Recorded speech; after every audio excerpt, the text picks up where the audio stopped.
this Let's Play ain't over at all. We have to play through this game, I'll just tell you now, multiple more times. Not the entire game. I'll just spoil this now. We will be picking up from the start of Act 2 every time we reload a save after completing the game. And yeah, there's not only is there a reason why I said, yeah, I don't have to do the side quests because I knew I'd get a chance to do them later. There's also, I specifically also, after reading up a little bit more, came to this decision more firmly. There's a very specific reason why there's certain side quests I did not do. And that we will find out, how are we doing recording time? Yeah! Let's go ahead and jump into it.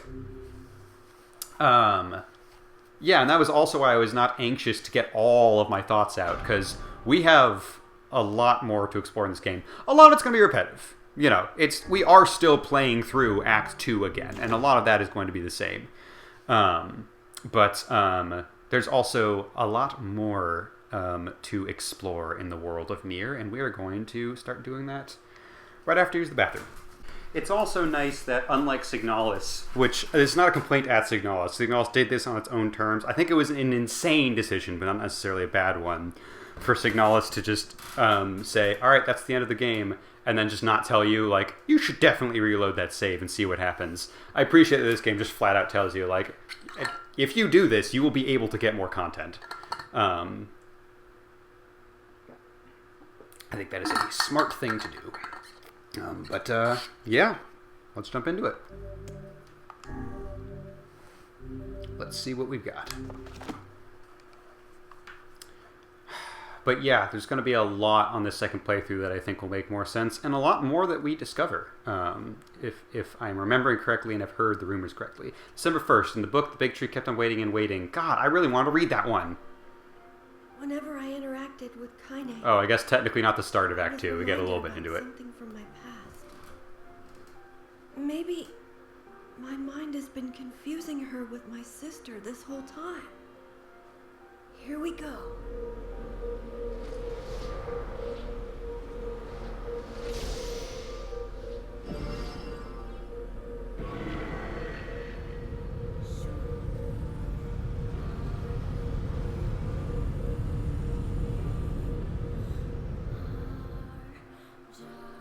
Kainé's dreams. Discrimination. If I remember correctly, this is a long one, but it's a very good one. The sound of rain filled the village. The steep cliffs that surrounded the area magnified sound, causing even the slightest drizzle to rattle like a thunderstorm. Thin wisps of smoke streamed from huts as the villagers huddled in their homes and waited out the rain. A single child, however, had braved the downpour, and was now wandering slowly toward the wooden, hawk-shaped weather vane at the center of town. The wanderer reached the vane, which had existed for as long as any could remember, and stared. The child's face was simultaneously delicate and fierce, like a teacup that had survived a shipwreck. Those traits combined with pale white skin to give the face an almost sexless quality. If the beak turns east, I go home. If it stays west, then I... The child blinked. Rain slowly dripped down the young one's short hair and began its long descent to the ground. Come on. Come on. The child felt a slight breeze and watched as the vane slowly creaked to life. Spinning this way and that for a moment, it finally settled with the beak pointing firmly toward the east. East? Really? Before the vane could move again, a jagged rock came spinning and tumbling through the air, finally striking home against the child's head. The force of the blow dropped the child to the ground as a hail of stones began to fall all around. Oh no, they found me. A heartbreaking smile crept across the child's face as the stones continued their assault. Through the rain, the sound of multiple footsteps grew louder before a voice rang out. Yoo-hoo! Kainé!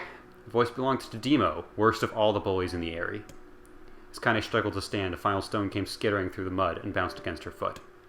Blood oozed from a cut above her eye and blurred her vision, but she could make out the shapes of Demo and his usual gang of idiots. The boy seemed taken aback for a moment by Kaine's seeming indifference to the blood dripping from her face, but quickly regained his bravado. What's up, freak? You like the rain? You like getting all wet? Or did you finally decide to run away from home? Though she knew it was futile, Kaine turned to leave. Before she could get more than a few steps, the other children scrambled to surround her, cruelty burning in their eyes. Kaine knew those were not the only eyes on her. The tormentor's parents watched from the safety of their homes. She was attuned to the sensation. It was one she had experienced many times before. While some villagers simply turned a blind eye to the actions of their children, many encouraged it openly. In a society ruled by superstition and fear, Kaine was something to be hated, and if possible, destroyed. "I didn't say you could leave, freak." Demo's words chewed at her like a worm through an apple. "He can't hurt me," she lied to herself. "Be strong. Be brave. He can't hurt me. He can't hurt me. He can't hurt..." "Oh, look! The little freak is gonna cry. What's wrong? Are you sad that everyone hates you and wants you dead?" Kaine prayed for the rain to flood down and carry her away from a world that seemed to have no place for her. But if there were gods, they chose to ignore her. As Demo crept closer, the clouds began to thin and the rain slowed. "Even the weather hates me. I'm useless. A failure. Wish Demo's rock had taken my head off." Kaine couldn't meet Demo's leering gaze. She lowered her eyes and stared at the muddy ground below. The boy moved forward until he was inches away. She could smell the scent of old meat on his breath. The boy grabbed Kaine's face with thick fingers and yanked it upward. She tried to turn away, but he forced her gaze back and jammed his thumb against her eyelid to pry it open. "You're a freak." No, I'm not." "Did you just say no?" Demo grinned evilly. "You don't say no to me." "No one says no to me." Not even taking his attention from Kaine, he called to his cohorts. "Come on, guys. Let's give the freak what she deserves." As soon as Demo finished, kicks and blows began to rain down upon Kaine.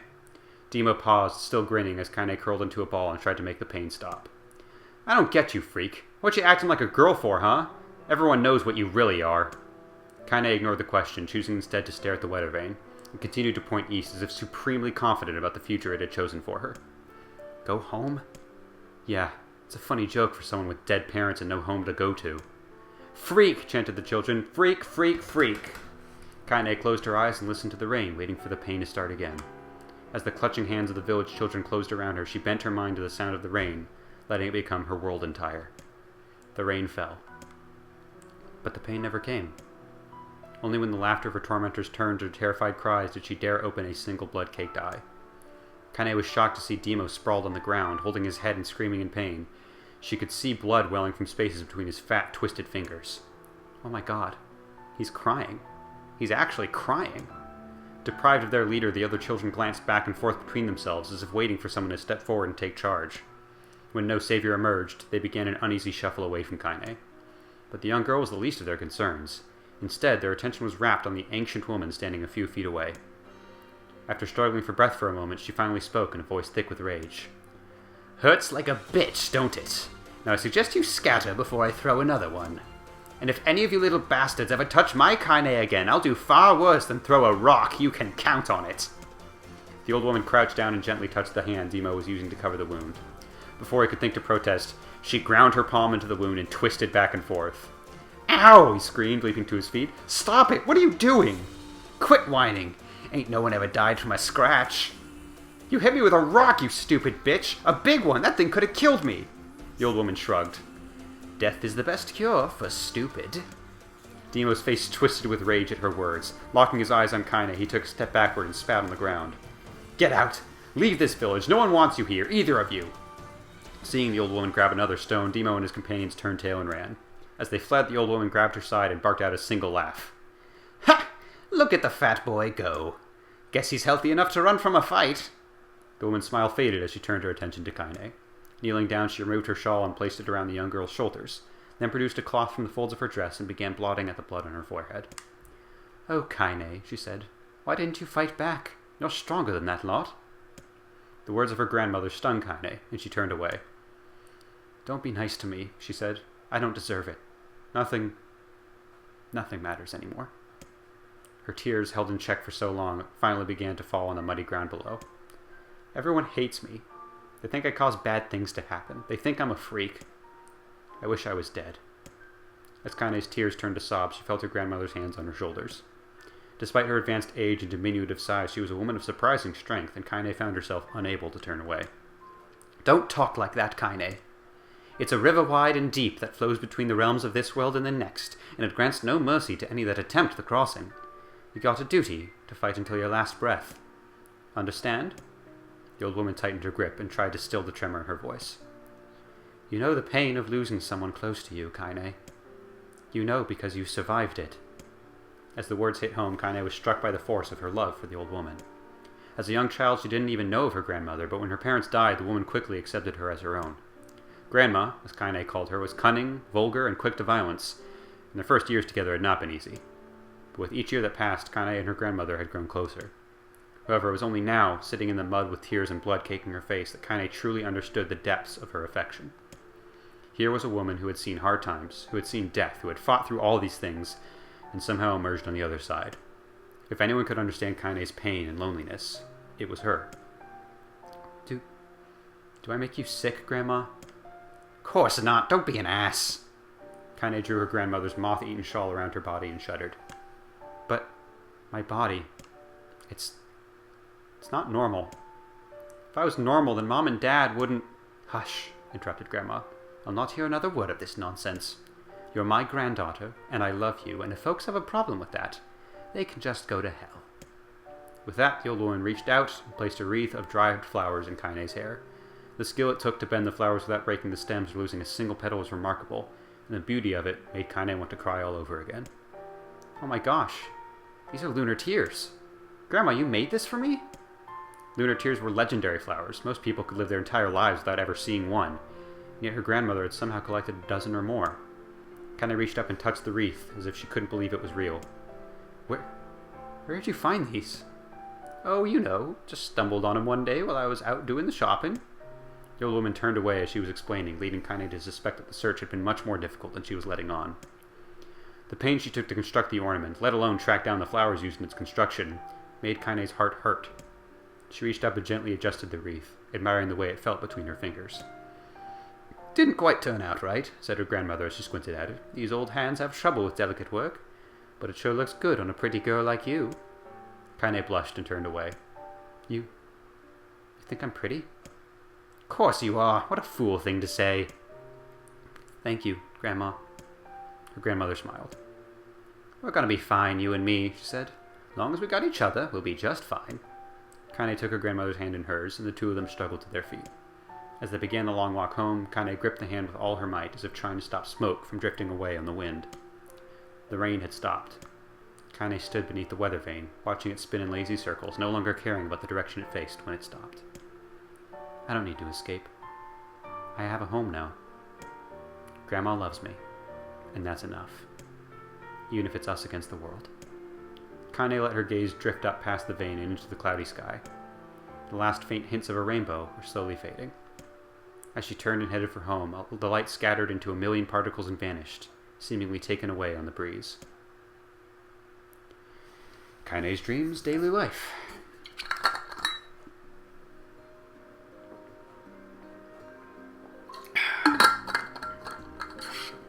In the distance, Kaine heard the steady sounds of an axe striking wood. The noise had a purposeful quality to it, as if she was hearing a master woodsman go about his work.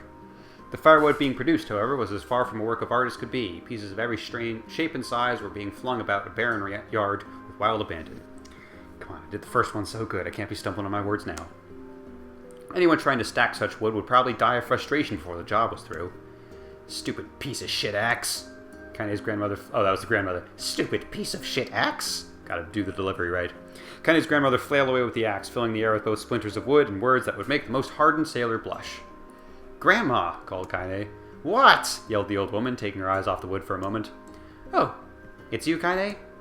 Don't get too close, I might take your goddamn foot off by mistake." Kaine said Grandma. Who did Grandma think it was yelling? She brought the axe down on a piece of wood, sending chips flying in every direction. One spun past Kaine close enough for her to hear the whistle, at which point she decided to step back. Excuse me. Once she scuttled to a safe distance, she cupped her hands around her mouth and shouted, "Grandma! Do you need help? I can get you water or lunch or a new axe or something?" The axe poised to strike another wobbly blow, paused in midair. The old woman considered her granddaughter's offer for a moment, then smiled. Tell you what. Since I'm doing such a piss-poor job of chopping, why don't you come here and take over so I can get the water? Go get the water. Shade's been restless lately, you know, and I don't want you running into one of them bastards. Relinquishing the axe, her grandmother picked up a long pole with wooden buckets on either end. Gathering water was by far the most difficult of the two jobs. More difficult, but Kaine knew better than to complain. Once Grandma's mind was set, there was no changing it. Kaine did her best to help with chores, but Grandma took every task that required travel to the village. Though she had a long list of plausible excuses, Kaine knew the real reason. She didn't want her granddaughter to be taunted and harassed by the villagers. Once Kaine moved in, Grandma decided to take up residence a good distance from the area. Out of sight, out of mind seemed the best policy when it came to the villagers and her granddaughter, and rare were the days when any but the two of them could be found on the rocky acre of land they called home. Sorry, I read that one so fast without even registering exactly what I was reading and saying. Yeah, that makes sense. Okay. Kaine enjoyed the solitude, but harbored a secret resentment that her grandmother was forced to spend her golden years in such a place. After watching her grandmother leave, Kaine turned her attention to the task at hand. She had never chopped wood before in her life, and soon discovered why the old woman hated the chore. Swing after swing of the axe produced only a tiny crack in the wood, and when she finally managed to connect with a solid stroke, the tool embedded itself in the log and refused to budge. Frustrated, Kaine swung the axe around her head and threw it, log and all, across the yard. Oh, can you give me some of those logs you've been working on? I need some logs for some side quests. Damn it! Damn it! Crap! She suddenly understood the joy her grandmother felt in a good curse. Happier now, she picked up the axe, forced it from the wood, and resumed chopping. She had a natural skill with the blade, but the task was challenging, and blisters soon began to form on her small pink hands. This is tough. My logs are all weird sizes. Spitting on her palms and ignoring the pain, Kaine redoubled her efforts. Just as she was developing a rhythm, Grandma returned from the village. Setting down her buckets with a small sigh, she took one look at the logs and coughed out a wheezy laugh.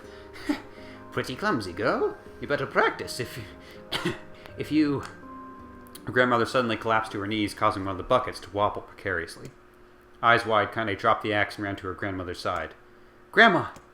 The old woman shook her head and pointed a trembling finger at the bucket. Get the bucket. Can't let it spill. Kaine steadied the bucket with a foot as she knelt by her grandmother. A small bit of water sloshed over the side and made a new home in the hem of her dress, but Kaine didn't notice. Grandma! Grandma, what's happening? Crazed with panic, she grabbed her grandmother by the shoulders and shook. After a moment, the woman lifted her arms and batted Kaine away. Stop that! Just stop now, she cried, breathing heavily. It ain't like I'm dying. Just tired from the trip is all. Kaine desperately wanted to believe her, but one look at the old woman's shaking hands and worn face told her more than words ever could. Her grandmother had lived a long, hard life, and it seemed the bill was coming due. The time when her grandmother watched over Kaine was ending. Sooner than either of them had feared, their positions would be reversed. The next morning, Kaine came to the side of her grandmother's bed and took her wrinkled hand. Grandma, you're sick and you need medicine. I'm going to the village. The old woman shook her head and tried to rise, but Kaine gently pushed her down. It's all right, she said. I'll be fine. Her grandmother fixed her with a gaze that could melt steel. After what seemed like an eternity, she finally lowered her eyes and sighed. Well, I don't like it, goddammit. But I guess I should quit being so stubborn and let you grow up. The old woman watched as Kaine strapped on her boots and made her way down the road to the village. Hours later, as an unseen sun made its way across a dark and rainy sky, she was still watching. Kaine moved at a brisk pace, checking her pockets every few minutes to make sure the money her grandmother gave her was still there. Every noise caused her to spin on her heels, making sure she wasn't being stalked by a shade. Or worse, Demo and his gang. But she encountered neither tormentors nor shades, and Kaine finally found herself at the entrance to the village. The few adults that she could see glanced sideways at her, then muttered to each other behind raised hands before slinking away into the shadows. Her heart racing, Kaine took a series of rapid, shallow breaths and tried to calm herself. I have to prove myself. I have to help Grandma.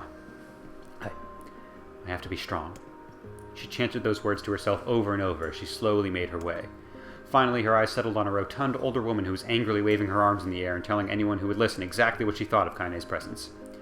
Hey lady, said Kaine with a bravado she did not feel. Where's the apothecary? The woman's flabby cheeks shook in bewildered anger. How dare this thing speak to me, they seemed to say. But Kaine saw that her eyes held a different emotion. Fear. Yeah, we're both scared, lady. Trust me on this one. Which way? Kaine repeated. The woman pointed at a small building to her right before hitching up her dress and stumbling off in the other direction. Kaine cringed, expecting a stone to come flying from the assembled crowd, but none came. Her mind was filled with a strange sense of pride as she made her way to the apothecary, but the new emotion had little time to take root, for as soon as she opened the door, she noticed a familiar customer at the counter. It was Demo. He'd clearly been sent here on some kind of family errand, because his gang of followers were nowhere to be found. Oh my god, he sputtered. What are you doing here, freak? The insult was delivered without force, and Kaine happily ignored it. Stretching on tiptoes to see over the counter, she asked the shopkeeper for the medication. Ha! Barked Demo. That old bitch finally keel over? Go to hell, Demo. The boy's eyes grew so wide they seemed ready to fall out of his head, but before he could let fly a comeback, or worse, a punch, the apothecary told him to knock it off before he kicked them out of the store. Demo slunk out of the shop, cursing Kaine under his breath. Once he was gone, she allowed herself to breathe once more, taking a brief tour of the shop while the owner prepared her medication.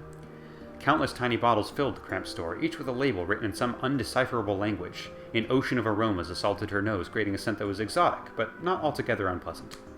Seeing such a variety of supplies gave Kaine a sense of peace. Surely in a world so vast, there would be a place that she could call home. On the far wall behind the counter rested a portrait of a stunning young girl. The picture had once contained bright, vibrant colors, but time had worked its magic and they were beginning to fade. The beauty of the work, however, remained undiminished. You like that picture? Kaine turned to find the apothecary with a small vial of medicine in his hand.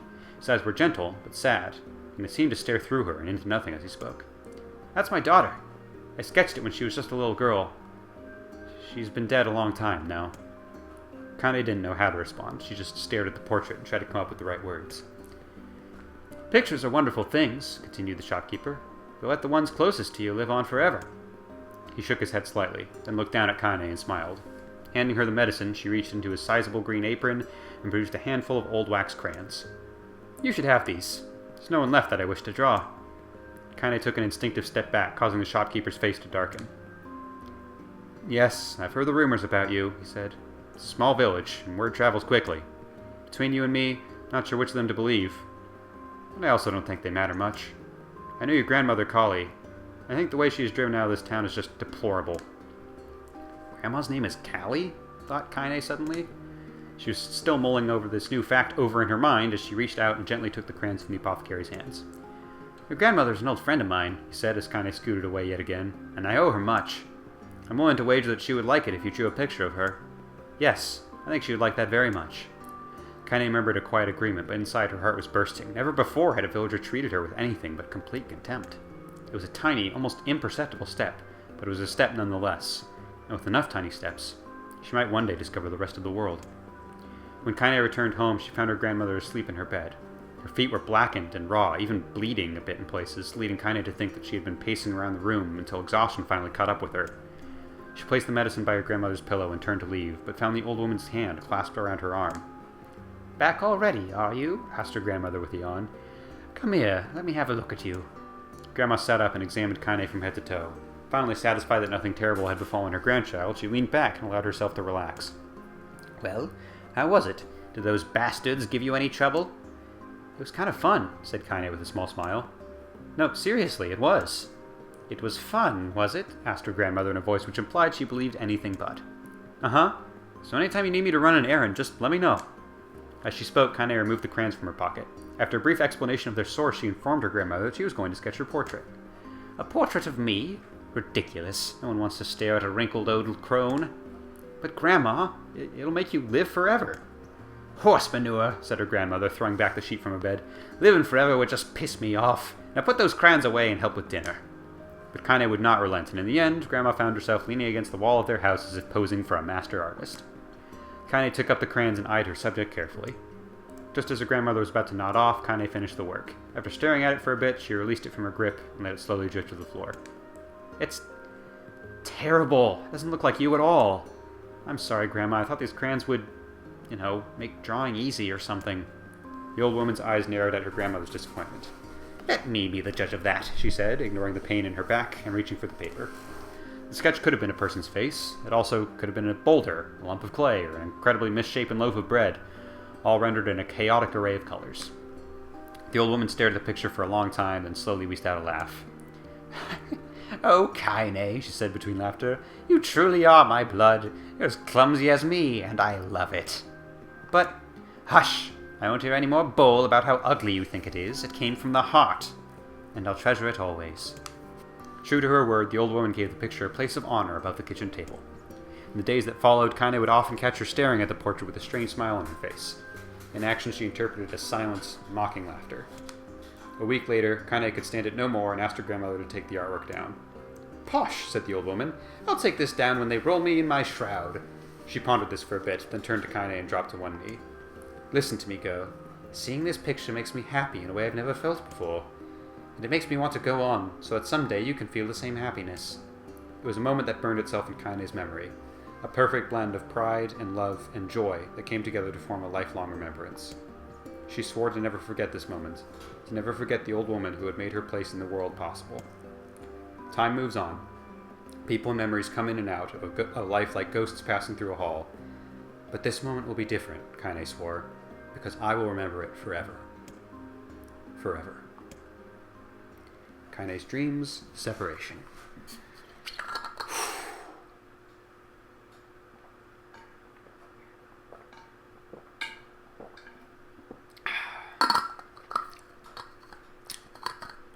We got this.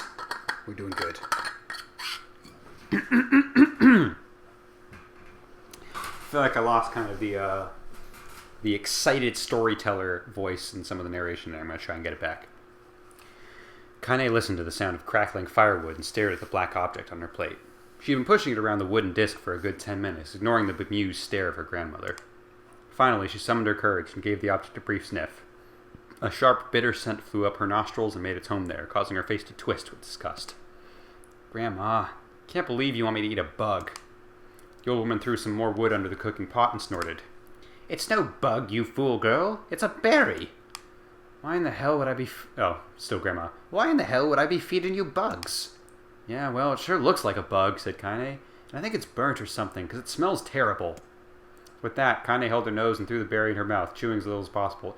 Yeah, I'll say, famously, berries usually do not require much cooking. I mean, some berries are poisonous, but most berries that are edible right away. Oh, yeah. That's terrible, all right. Why, you little brat, laughed the old woman. Look at the sass on you. You've been spending too much time with me, and that's a fact. 5 years had passed since the moment when Kaine's grandmother saved her from the bullies. As is often the way with two stubborn people, their relationship had grown in fits and starts, but moved forward all the same. Meals that used to be somber affairs were now filled with laughter, and hurled abuse in equal measure. Kaine could not remember a time when she'd been happier. As the years went by, Kaine started to shoulder more and more of the daily responsibilities. Her grandmother's legs grew weaker by the day, and she could no longer do many of the chores she used to take for granted. And so this morning, found Kaine lacing up her work boots with a breakfast of burned berry rolling through her belly. Where are you going today? Asked Grandma suddenly. Kaine looked up, surprised. The old man rarely asked for specifics anymore. Well, I was going to go check out the kelma trees and see if they were ripe. I thought we could make some jam or something. Oh, and I'm going to pick up some flagstones, so I need to take the wheelbarrow. Flagstones? What in the hell for? Kaine stared at her grandmother, then held out an arm and swept it around their home. Constructed mostly of cloth, rope, and rubble, the old place sagged like a boxer in the final round. Do they still have boxing in this day and age of the NieR universe? Grandma, a dying cat could chew through this house. I'm going to build a stone wall so we have some protection. The old woman laughed, exposing her toothless grin to the world. Goddamn girls, if a bunch of thieves want to ransack this old place, let 'em come. They got nothing worth stealing anyway. I'm not worried about thieves. I'm worried about shades. People saw one west of the village yesterday. The old woman tilted her head and stared at her granddaughter. Well, shoot. I don't know why I have to do it today. We can worry about it some other... Grandma. No. If I don't go to the kelma trees, we won't eat tonight. You know that. A confused expression passed across the old woman's face, and for a moment, she was a small child lost at a carnival. Yes, she said after a bit. Yes, of course you're right. I'm sorry, Kaine. Lately it seems my mind is... She didn't finish the thought, instead walking over to her nightstand and gently taking the wreath of lunar tears from the drawer. The flower's petals had aged to a brilliant whiteness, and Kaine thought it was more beautiful now than the day she first received it. You're going to be a true woman soon, Grandma said as she placed the flowers in the girl's hair. So that means less chatter about shades and building defensive walls, and more talk about how beautiful you've become. Annoyed, Kaine reached up to remove the garland, but the look on her grandmother's face stopped her hand. You're a beautiful thing, said the old woman, and there ain't another like you in all the world. I'm very proud of you. Okay, Grandma, it's enough goddamn compliments for one day. Such a mouth on you, where did that come from? Gee, I wonder. I'll teach you to sass me, girl, yelled Grandma. Suddenly she lurched forward and grabbed Kaine by the ears, pulling her around the room with a crazed grin on her face. Grandma, yelled Kaine in a quaking voice. Grandma, stop it! What the hell? The old woman stared at her and blinked, then slowly held her wrinkled hands out as if it was the first time she'd ever seen them. I don't know what happened there. I'm sorry, girl. Sometimes my mind just... Kaine thought the look on her grandmother's face was the most heartbreaking thing she had ever seen. Listen, she began. Maybe I should stay home after all. No! I won't have you stay here to keep an eye on an old codger like me. You go get your fruit and your wall and whatnot, and I'll be fine. And when you come back, I'll have a nice grasshopper dinner waiting for you. Kaine rolled her eyes and kissed her grandmother on the forehead and made ready to depart, trying desperately to ignore the worry that was gnawing at the walls of her heart. Kaine could feel the old woman's eyes watching her as she moved down the path. Don't turn around. Don't turn around, she told herself, but in the end, the temptation was too great. She spun on her heel for one final look and saw a small, bent woman standing in front of a ramshackle hut with a sad expression on her face. God, she looks so old now. It's like the wind could reach down and just carry her away. Kaine worried about her grandmother all day, causing her work to suffer. What little fruit she could collect was tossed carelessly into the wheelbarrow, and she only found a couple of stones before losing interest in the project.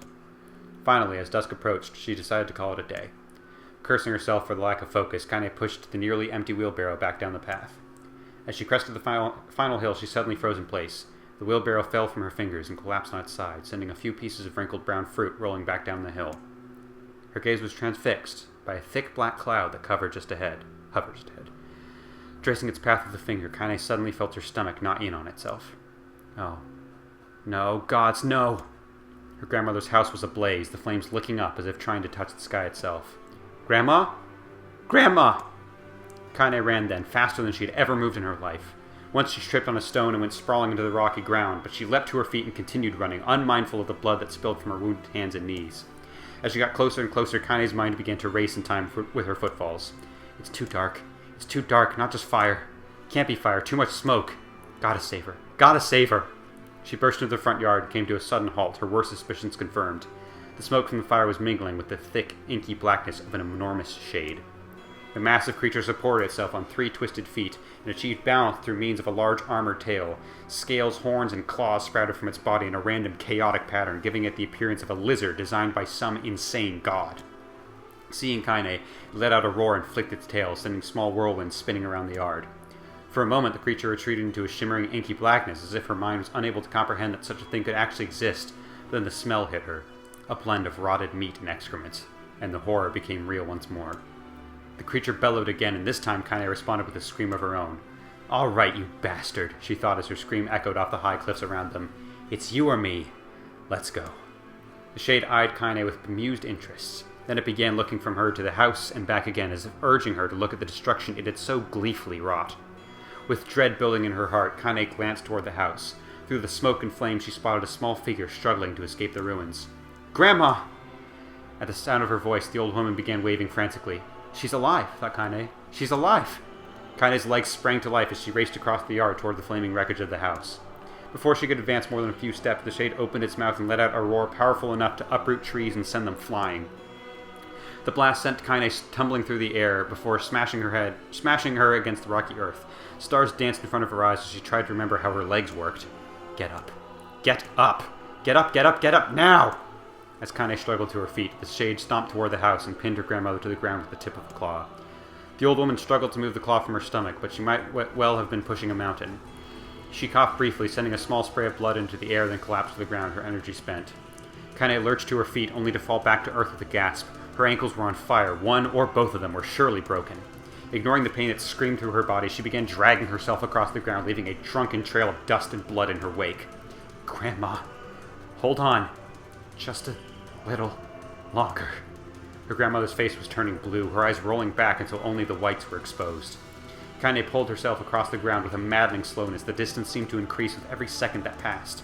The shade glanced between the two women and flicked out its tongue, its giant mouth turning up at the corners. Short, panting breaths belched from somewhere deep inside its core. Bastard. Laughing at us.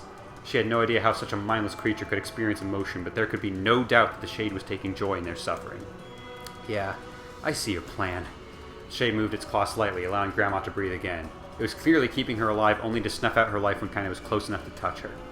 I'm gonna kill this bastard. Summoning all her strength, Kaine rose to her feet. There was a sickening snap from her right ankle as the foot twisted backward, but she forced it from her mind and began to hobble toward the monster.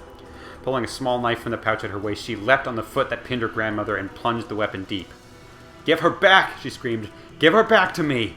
It was like stabbing a rock. After a few swipes, the knife broke at the hilt with a dull snap. The shade panted laughter again, then raised its tail and sent it rushing through the air toward the young girl that was latched to its foot. Kaine never had a chance. The tail struck her square in the chest and sent her crashing into the burning wreckage of the home. As she lay on the ground with blood pouring from multiple wounds, a small, weak voice spoke up. Kaine? Kaine's vision blurred, but she forced herself to focus on the sound. Finally, her eyes cleared enough for her to make out her grandmother's hands reaching out to her through the smoke. Grandma? Kaine, you've got to run. You can't defeat him. Kaine grabbed the hands and held on with all her strength. Grandma, come on, we have to go. The old woman coughed loudly. One of her hands, slick with blood, slipped from Kaine's grasp and thumped to the ground below. Grandma, no! No! I said run, goddammit! You have to live. You have to get through. The thought would stay forever unfinished. Before she could say another word, the shade's clawed foot descended, smashing through the remains of the roof, and down upon the shattered figure of the old woman.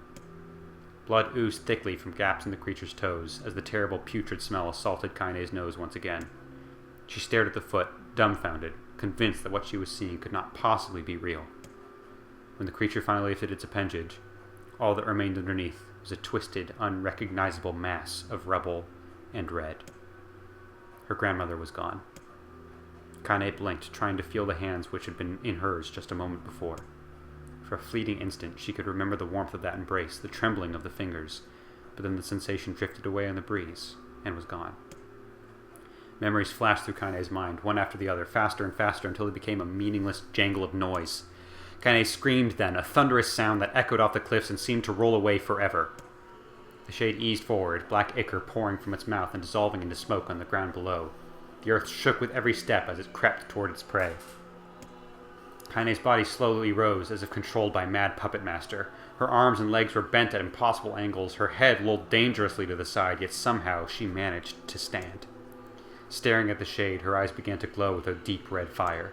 The creature, so confident just moments before, took a slow, hesitant step backward, trying to discern if this broken human could possibly pose a threat. Kaine seized the moment. Laughing like a madwoman, she leapt into the air and plunged the shattered hilt of her knife deep into the leg of the shade. The shade shook Kaine off like a fly, sending her crashing to the earth once again. Her chest rose and fell more slowly, as if a great weight were resting on it.